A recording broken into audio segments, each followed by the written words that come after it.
Hello and welcome to the Michigan and Trumbull podcast. I'm Alex Freeman, joined as always by Luke Jaconis. Luke, it's been a minute. How you been? It has been a minute. I've been doing very, very well. Thank you so much for asking. How are you? I'm doing well. I am coming to you from an undisclosed location in southern Michigan. Ooh. Actually, I'll disclose it. I'm at Turkeyville. For those of you that are in Michigan, if you want to see my work in our other life, come see Million Dollar Quartet at Turkeyville at Cornwell's Dinner Theater at Turkeyville, USA. It's going to be a great show. We're 2 days into rehearsal right now, or I would say more, but it's going to be brilliant. It's going to be beautiful. It's the music of Johnny Cash, Elvis, Jerry Lee Lewis, Carl Perkins, and more. So it's a great time. So that's the little plug for the show and why I'm sitting in southern Michigan right now in what appears to be an all-white room. I can vouch for this man, ladies and gentlemen, who may be listening or watching the show in the Michigan area. I have done two shows. Two shows, I think I've been directed by you before. I've done two with you. Yeah. We did two together back in our heyday, back when we were just getting those degrees in college, and heck of a director. And if you like some good tunes, go check out the show. It's going to be very good. And these guys now, I have a question. Can play. Let me tell you. I have no doubt about that. This is an honest to God question. Turkeyville, is there like a signature turkey dish at this theater? Like, is it like a turkey leg? Like you're doing like it is almost an like all Disney turkey style? All turkey restaurant. So so we're on a turkey farm. It is been in the family for 175 years. And started out as like a roadside turkey sandwich stand that has like grown into there's a big RV park, there's an ice cream parlor, there's it's a great time. If you've never been to Turkeyville, come check us out. It'll be a good time. Bring your RV. Gobble gobble, let's do it. But we're not here to talk about turkey. We're here to talk about tigers. Not talking turkey, we're talking tigers. How are we doing, folks? How's it going? Been a minute. It has been a minute. And kind of on that note, I'm just going to say it's going to continue to be a little sporadic throughout the rest of this season, folks. And we do thank you for sticking with us through that. It's been a busy time work-wise for both of us, life-wise.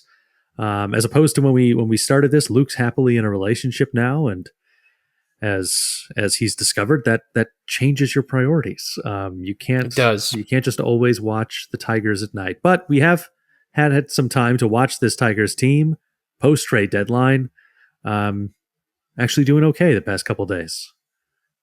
It has been quite a whirlwind. I've got quite a few little thing of notes for us to get through that will cover deadline, post-deadline. MLB just announced the brand new lineup of the top 100 prospects in the pipeline. A lot to discuss, but I would like to start the show with some breaking news. The Tigers are calling up Trey Sweeney, who they received in the trade for Jack Flaherty, as well as Jace Young. All right. So, this was new to me. I didn't see the breaking news, folks. I was in rehearsal all day. This just got announced within about the last hour and a half ago on Tigers Twitter. So it is pretty much breaking news. No corresponding move has been announced yet who will be getting demoted. Odds are, if I had to put some money on it, maybe looking like a Zach McKinstry, maybe a Gio Urshela. Let's just kind of start here. I think we're both very excited for these announcements, especially the Jace Young one. Obviously, Trey Sweeney, very new to the fold here, but Jace has just been a huge name that's been stewing in the minors for the last couple seasons. Very excited to see him debut, and I think I speak for the both of us when I say it's pretty clear at this point, once again, that the Detroit Tigers will not be playing postseason baseball. I'm sure we'll get to that here in a little bit.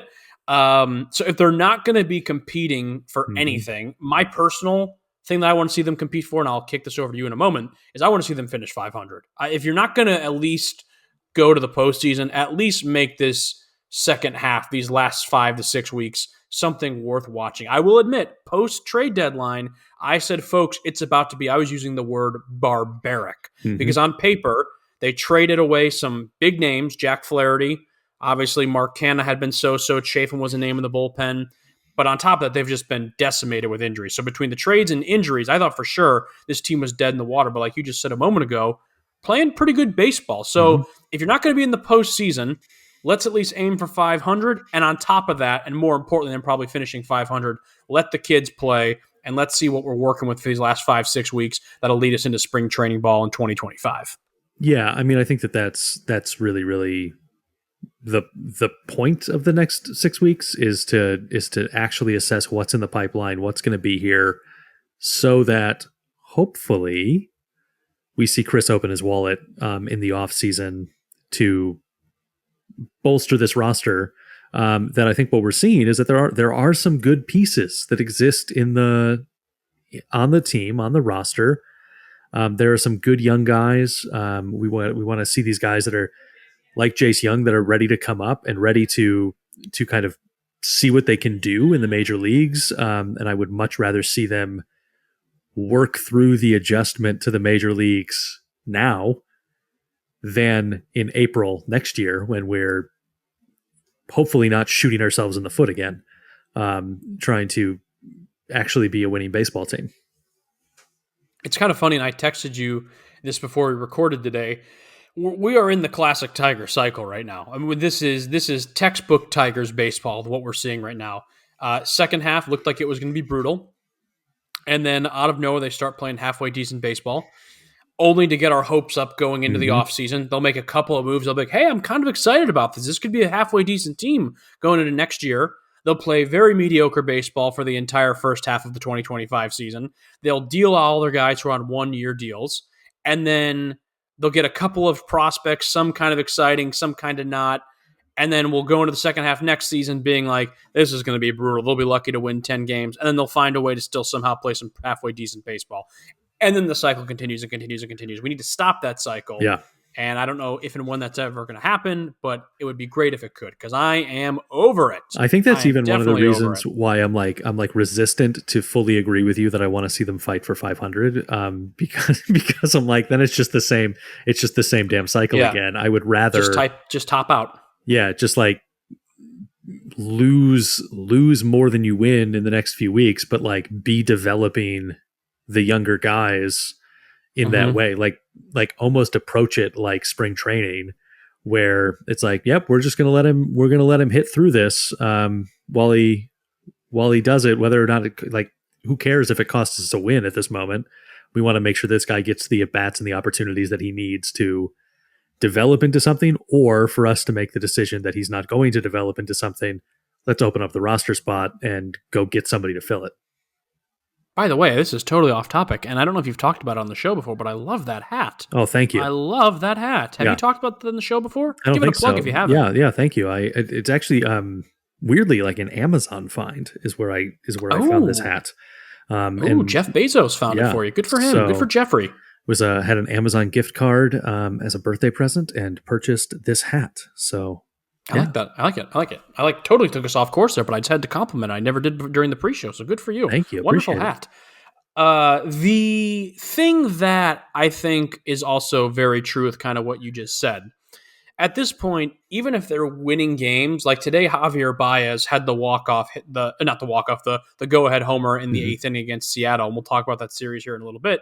But I think there's a pretty decent chance right now that Javi Baez, they're going to eat the money this offseason.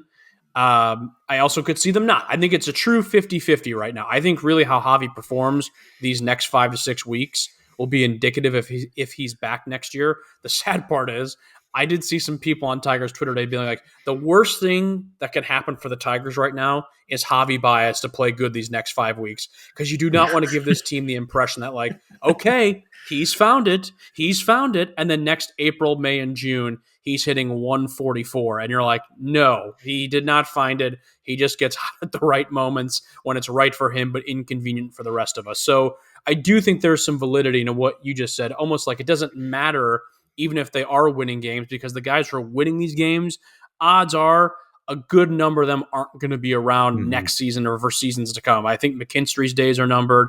I think Akil Baddoo's days are numbered. Gio Urshela's days are numbered.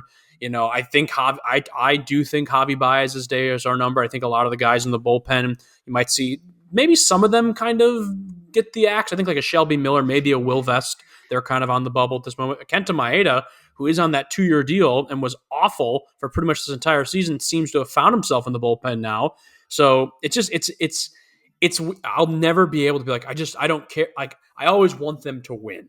No matter Sure, how much sure, this sure, team sure. pisses me off, I always want them to win. So I understand where you're coming from. I do, but I'm almost of the mindset of like, well, while they're kind of going through their lumps and bruises, can we still win some ball games? That'd be great.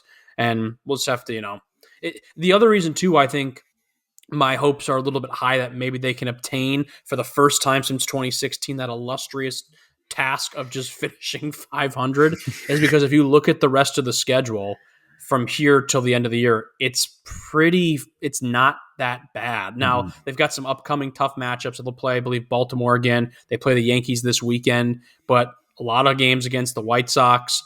On paper, they're playing Oakland. On paper, they're playing LA. Those should be games that they're able to kind of go out there and win. History has a very bad way of repeating itself, though, when the Tigers play the A's and the Angels. They just can never seem to beat those teams. So we'll see what happens there. But yeah, it's an interesting time for the Tigers. Let me ask you this question, just straight Mhm. up. I wrote it down here, just 1 second. The Tigers are 59-63, Mhm. 40 games left to go. Do they finish 500? I think they do, because I think that this, if the schedule was tougher, even by a little bit, I would be less confident in that statement. But I just think that Mm-hmm. there's too many winnable games in the next 40 that they can't get themselves to 500, um, and finish out, at 81-81. Yeah, so they're 59-63, like I just said. Just real quick, schedule at a glance. These are just some of the teams they're playing over the next 5 to 6 weeks. The Cubs, very mediocre. The White Sox, going to quite possibly finish the worst baseball team in the modern era of baseball. They're just absolutely atrocious. The Angels, like I mentioned. Oakland, like I mentioned. The Colorado Rockies are at home sometime mid-September, and then they finish the year against the White Sox. They do have a couple games mixed in there against Kansas City, Baltimore, the Yankees, like I said a moment ago. Definitely some good teams, but overall, there's some winnable games. I'm sure this will burn me, but I'm gonna go for it too. I'm gonna say they do. I'm gonna say they do as well. I don't know how they're going to do it because I only have 2 starting pitchers right now, but we'll get to that in a little bit as well. But yeah, right now, if I have to answer my own question, I'm going to say yes. Yes, they will. Yeah, I mean, I think it, honestly, if they don't, it is very indicative of the state of this franchise. Yeah, I think they're either going to barely scrap over 500 or they're going to finish exactly like they did last year. They're going to finish like 5 to 6 under, and it's going to be like, all right, same shit, another year, Yeah, Tigers baseball. So we will see. All right, I want to take it back a little bit, if I may, you to the may. trade deadline. So I know this is a little bit outdated news at this point, but I just want to real quickly run through some of these trades and get your thoughts for the show here. First up, Carson Kelly traded to the Texas Rangers for Double-A pitchers Liam Mhm. Hicks and Tyler Owens. That was one move we did. Andrew Chafin also to the Texas Rangers for 2 right-handed pitchers, Joseph Montalvo and Chase Lee. Mark Canha was traded to the Giants for right-handed pitcher Eric Silva. And the biggest trade of them all, most of us would say, Jack Flaherty was traded to the Dodgers for shortstop Trey Sweeney and first baseman catching prospect, who's also the Dodgers' number 8 overall prospect, Theron Liranzo. I'm sure I'm mispronouncing that, but hey, it is what it is. At a quick glance, what do you think of those moves? Yeah, I mean, I think that most of them are pretty good. I know that there's some upset about the Flaherty return, but I think the thing for me about the Flaherty return is kind of buried in the news, was this piece that the Yankees were interested, but looked at his medical record and then were not interested. And that to me doesn't mean that like maybe you couldn't have gotten a little bit more for him, but it does mean that there was something in there that was making the deal difficult. Mm-hmm. And so that you weren't going to get the kind of haul that I think we all hoped, especially like, you know, midway through the first half when it was kind of looking like maybe Flaherty's somebody that we deal. Um, and so I do think that like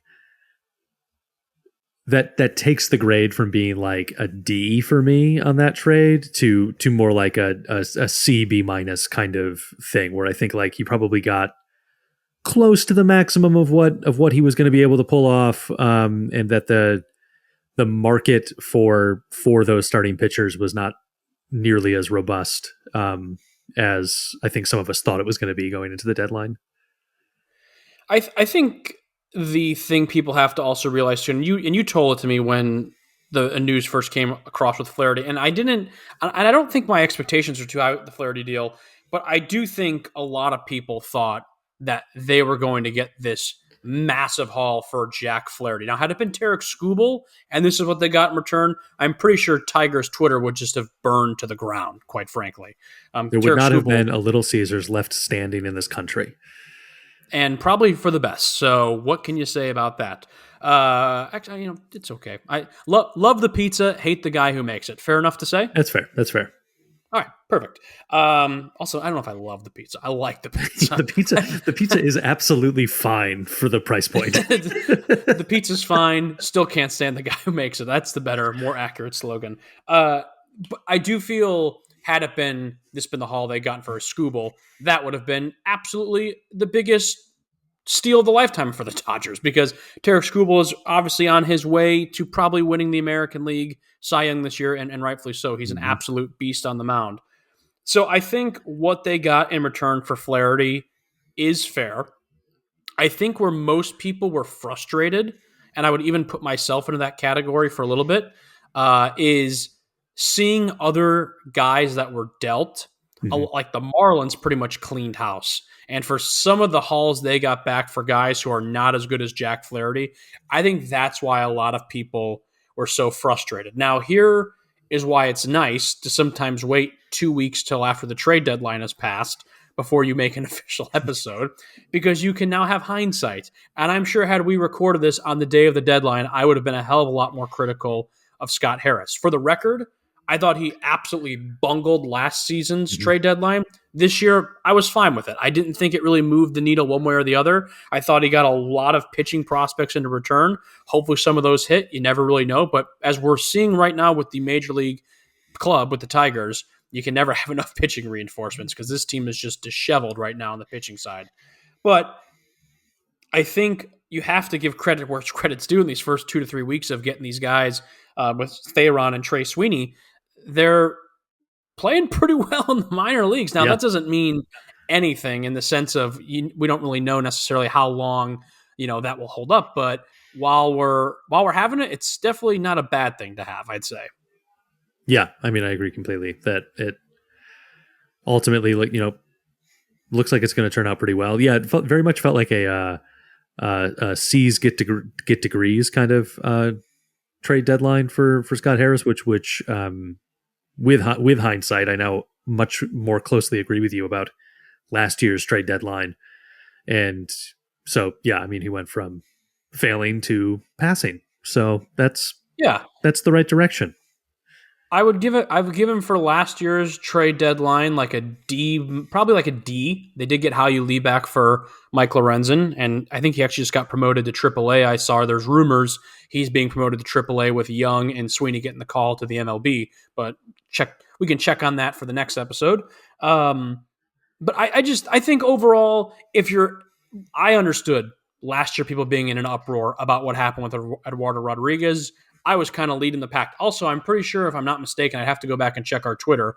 I'm almost certain it was the year to this day, while we're recording on August 15th, when I sent out that tweet about how I think Scott Harris has made one of the worst first impressions I've ever seen in sports. And half of Twitter agreed with me, and half of Twitter wanted my head on a spike. And a year since that tweet has been sent, I would say more or less we're in the same boat. I think he handled this trade deadline a little bit better than the year before, and I did like his offseason, this past one as opposed to his first.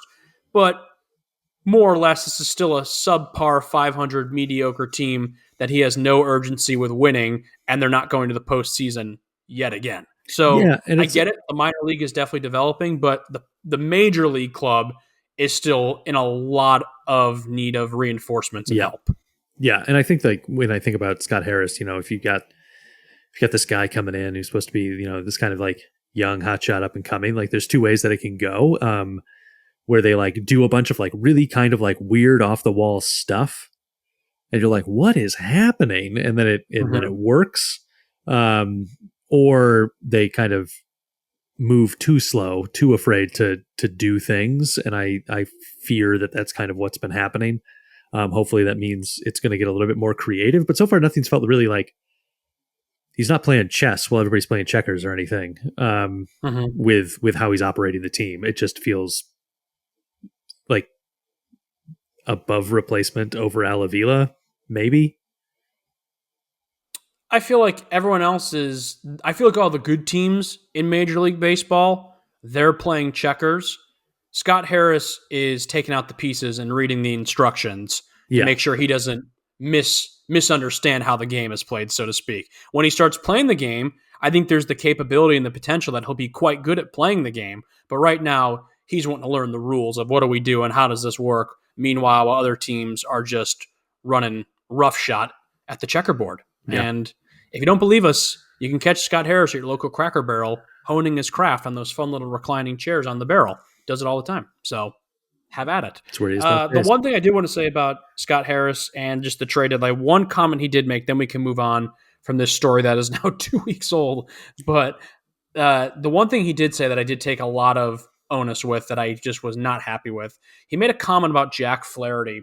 And he made a comment saying how he wants Detroit to be a place where guys can come and get better at honing their craft and help a team win games. In theory, I totally agree with that message.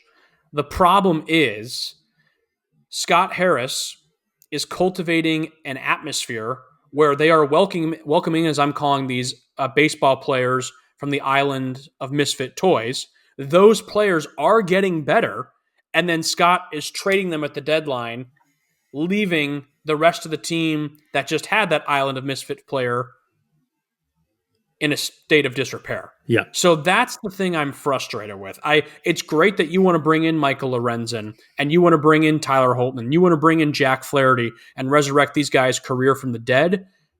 But when you're shipping them out at the end of July, you're leaving in the wake a really shitty baseball team at times. And for the second year in a row, I'm just absolutely sick of it. And I know he said the comment of like, and our goal is at some point in time, we won't have to be trading those guys.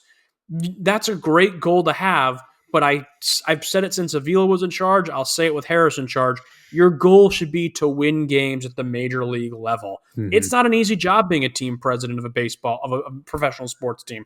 Forget baseball, it could be football, and it's not an easy job. I'm not saying it is, but you can't be so focused on the minor league growth and development that you just completely ignore what's going on at the major league level. And I feel like Scott Harris has not found a great way yet to intertwine both of those goals and ideas. So that's the one thing I did take objection to that he said post-deadline of we want to bring in this, we want to create this great atmosphere for guys to come and get better. Great.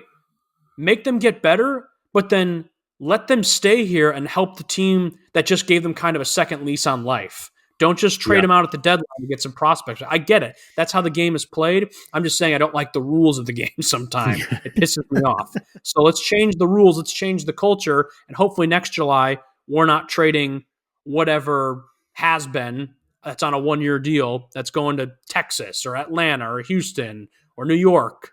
And maybe we can actually go out and compete. Jack Flaherty had a great season, by the way. I know we didn't really get to give him a proper send-off, but for the second year in a row, Mike Lorenzen and now Jack Flaherty, two guys that their careers definitely were kind of teetering. And what they did on their short times in Detroit was really remarkable. And hats off to them for finding their old stuff. But again, hats off to Chris Fetter, Robin Lund, Juan Nieves for what they continue to do with this pitching staff. It's just incredible. Yeah, agreed. Couldn't have said it better myself, Luke. All right. Let's see what we have next here. Some rankings. You want to talk rankings for a little bit? Let's dive in. Great. Okay, so the MLB recently unveiled their new top 100 rankings. The Tigers have 5 players within that top 100. So I'll go from lowest to highest ranked. Coming in at number 64, the recently called up Jace Young. Love it. Coming in at number 61, recent draft pick Bryce Rayner. Love. Coming in at number 33, shortstop Kevin McGonigal, who is hurt right now. Hopefully Kevin gets better soon so he can continue his progression. Top 10 at number 8, Jackson Jobe. At number 7, a man you just saw most recently with the West Michigan Whitecaps, one Max Clark. The Tigers have 5 players in the top 100 in the MLB pipeline, and that is where I have to tip my hat off to Scott Harris, and I guess even a little bit of Al Avila, because some of these guys are Al Avila guys. Slightly above replacement. What do you think about that? I agree. I did just see Max Clark at a Whitecaps game and really, really enjoyed watching him play. He looked great. Definitely. I texted you when he hit a double. Saw him make a bunch of really nice plays, both in the field and on defense. Definitely seems like a guy that can be useful all around as he continues to develop. And I would be surprised if he was not in Erie soon. That's my question. I'll kind of kick to you. We can have an open discussion about it. What is his timeline? I think if you look at MLB.com right now, his ETA for the majors is 2026. Any chance that gets kind of progressed and he's there next year? He could. I definitely watching him play. I was like, yeah, like he could go to AA tomorrow if they wanted to move him, and he'll be fine over there. I think the thing that I have to keep in mind there is that Al really liked to draft college guys, and so they moved quicker. They made that adjustment quicker, and Max is 19, right? Like he is young and is still adjusting to being a professional baseball player, and so I think that may slow him down a little bit. And I think that they may, especially with just what the major league roster looks like, what is kind of in the pipeline. I can see that they may want to not blow some service time as early as he might be ready to come up. And hopefully the Tigers are in a spot where they can start to play those games again, where it's okay, yeah, we're not going to, he will be here at the start of the season, either at the start of the season in 2026 or after the service time deadline in 2026, as he gets there. But I do think that I would be a little surprised if he finishes the year at West Michigan. We'll see. Oh. And I believe I just lost connection, so I lost we'll you, buddy. Reconnect at some point. Yeah, I don't know where that cut out, and I think it'll be recorded on this end, so you just don't get to know what I said until the episode drops. Wonderful. You were talking a lot of shit about me. I can only imagine. Yeah. I mean, essentially, I made all the best points, and you'll never make those points. What are your thoughts, Luke? My thoughts are this: 2 things. One, very interesting to note that in his last pick as general manager of the Detroit Tigers, Al Avila drafted Jackson Jobe, a high schooler. In his first pick as Tigers team president, Scott Harris drafted Max Clark, a high schooler. And both of those picks are the 2 highest ranked prospects in Major League Baseball for the Tigers. So very interesting there. Was Al Avila's secret genius?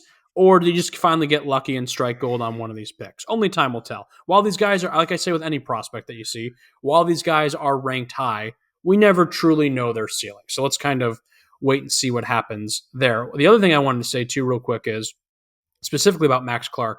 I have yet to see him actually play in front of me, whether it's a spring training game. Obviously, I'm not getting to West Michigan very much, although I might go to Turkey Town or whatever, Turkey Land, and you see $1 Million Quartet. We'll see how that goes. Turkeyville. The Turkeyville, right? Turkeyville. You got there. I thought you froze on me again. I was like, I'm so sorry. What I would say about Max Clark, though, is he has a severe amount of swag. And I think it is something the Tigers have desperately needed. I've said for a long time, winning is a mindset. And I feel like it's a mindset the Tigers have not had. When I watch Max Clark play, he seems to exude that confidence and that winning mentality, which I think will do this team wonders. I really do. So yeah, it'll be interesting to see how everything that pans out. Mainly excited, like I know we talked at the top of the show, with Jace Young and Trey Sweeney getting these calls up, see how these guys perform these next 5 to 6 weeks. I'm kind of jumping through my notes here, but then I'll just ask you this question as well. What do you think about Spencer Torkelson? Where does he fit into this equation? Are we going to see him again in Detroit this season? Is this something they're just going to let him ride it out the rest of the year at Toledo and see where he's at come spring ball next February? What are your thoughts on Mr. Torkelson? Yeah, I mean, I wouldn't be surprised to see him back at some point in the fall. Just trying to, okay, you've been mashing at AAA. Can you get it to translate again as you make the jump to Major League pitching? I think that is going to be an important piece of the development. So I wouldn't be surprised. But I mean, it is interesting with these two guys coming up. Like, what does that mean for the roster in terms Right. of who goes away to kind of make that spot happen? So I mean, I think it feels more like a coin flip, which I realize is kind of a cop out of an answer. But if it were me, we would see him again before the year is out to see if the adjustments he's made at AAA are actually effective against Major League pitching, or if he can just mash AAA pitching. Yeah, also, for what it's worth, I'm not saying that the guy's the next first baseman for seasons to come, but Bly Madris, in Spencer Torkelson's absence, has actually been halfway decent. I think overall, in the very short sample size we've seen from him compared to Spencer Torkelson, he's been better. Again, I don't think he is the first baseman of the future by any means, but for what it's worth, the reason why at first I thought for sure they were going to bring him back, but here we are, it's mid-August, and there's no signs of him. I don't feel like we hear his name, nothing. So I almost wonder if they are going to just leave. I mean, in my opinion, I think we'll know by the first beginning of September, because if they don't call him up late August, early September for like September call-ups when rosters expand, whatnot, then it's pretty blatant. He's going to finish the year in Toledo. They'll see where he's at come spring training, because I'd be hard to imagine they're just going to call him up for 2 weeks in September. Like, they want to probably give him that full month of getting reps in. So I don't know. I would have said yes, you're 100% going to see him back at some point this second half. But seeing as it's middle of August and there are no signs of him coming up anytime soon, I don't know. I'm not as certain as I was probably a couple weeks ago. Yeah. All right, real quick here as we kind of wind down tonight's show, just some quick injury updates. Riley Green began a rehab assignment with the AAA Toledo Mud Hens for his hamstring, so hopefully Riley will be back soon. Casey Mize completed his second rehab outing with the Toledo Mud Hens, also nursing a hamstring injury. Wensiel Perez, who's been kind of a Cinderella story this year for the Tigers, is TBD with an oblique strain, so hopefully he's back by the end of the season, because he sure has been really fun to watch. And to me, one of, I think, the most unsung heroes for this team, and hopefully will be a big piece to come for many seasons, Reese Olson, still to be determined, returning with a right shoulder strain. So hopefully, honestly, at this point with Reese Olson, if they're not going anywhere, so I don't want them to rush him back and potentially further, keep him from being in games next year. So, hopefully all goes well there. The current state of the Tigers, for real quick, as we just do a quick summary, their current rotation is one Tarek Skubal, then Kader Montero, and then three guys by the name of Bullpen Day. And as crazy as it sounds, those three guys have actually kind of been working, at least against the Seattle Mariners. I can't speak for other teams in Major League Baseball, but shout out to the Tigers. Speaking of the Mariners, they were quite literally 1 out away from going 6-0 against a halfway decent Seattle Mariners team this season. Instead, they go 5-1. And it's the hope that'll kill you, because I watched them play the Mariners all 6 of those games, and I go, this is a team that probably isn't that far away from competing. And then I watch some of those games they played against San Francisco, and I go, oh, no, this team's not going to win for 15 more years. That's what's going to happen. Yeah. I think that's where we're at there. The last thing I want to say real quick, Kerry Carpenter back from IL and has made an immediate impact And Mm-hmm. one thing I do want to say as well for a couple of offensive shout-outs, Matt Vierling continues to be solid. Jake Rogers had that 7 RBI game in the first game of the year, the first game of the series against the Mariners. Javi, like I said, had the go-ahead home run. And like I mentioned a moment ago, Bly Madris making the most of his appearances time here in Detroit. And one final shout-out before I kick it back to you. Tyler Holton is really good. And I have given my fair share of jokes and jabs to one Scott Harris, but Tyler Holton has been a sensational waiver wire pickup and most likely, probably very honestly, the most underrated relief pitcher in baseball. The dude is lights out. So, Scott Harris, I salute you on that one. I love it. I love it. Luke, any closing thoughts here? No, I feel like I rambled the whole time. Do you have anything to say? What do you got? Anything? What's up? No, this was great. I think you nailed it. I think my Wi-Fi is going to give out at any moment, so it seems like This is the time time to wrap the show before I make another impassioned rant to the void. Please, please, please don't waste that. Save that for the next episode. We need it. Exactly. Well, we'll be back sometime, folks. Yes. And we'll talk Tigers baseball, and it'll be lovely. And we'll know what has happened with Spencer Torkelson at that time. Or will we? Stay tuned for the mystery. Luke, I'm losing it. You're losing it. Time period until I talk to you again. Alex is going to be brought in for